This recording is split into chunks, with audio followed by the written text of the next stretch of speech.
Anladın abi. Abi. Eve mi gidelim? Eve mi gidelim?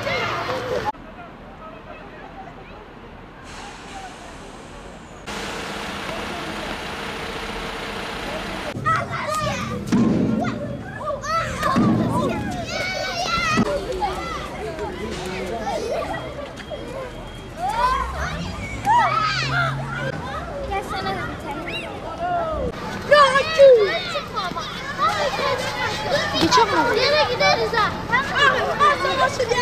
Bu ne yapıyor?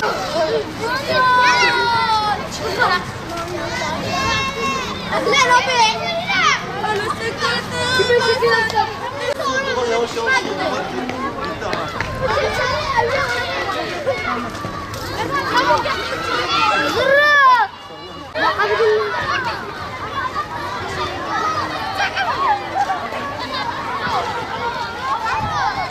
Abi bir tane ikimiz.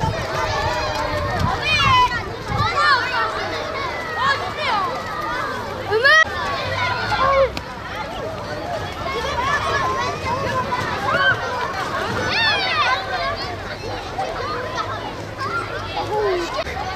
Abi aç kamerayı. Hadi abi elimiz uçtu. Abi. Çekeyim misin?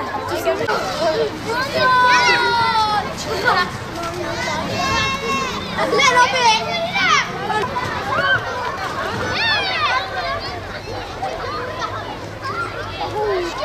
Abi bu nedir? YouTube'a atacaksın. Sinan, daha önce hiç kar gördün mü? Evet, 4 kere. Ne yaptın şu anda kar görünce? Şu anda karı yiyoruz. O kadar özlemişiz ki. En son bir sene önce yemiştim. Nerede? Siverek'te. Ne zamandır Şanlıurfa'ya kar yağmıyordu. Şimdiki kar getirdikleri için çok sevindik. Kardan adam yaptık, kar oynadık.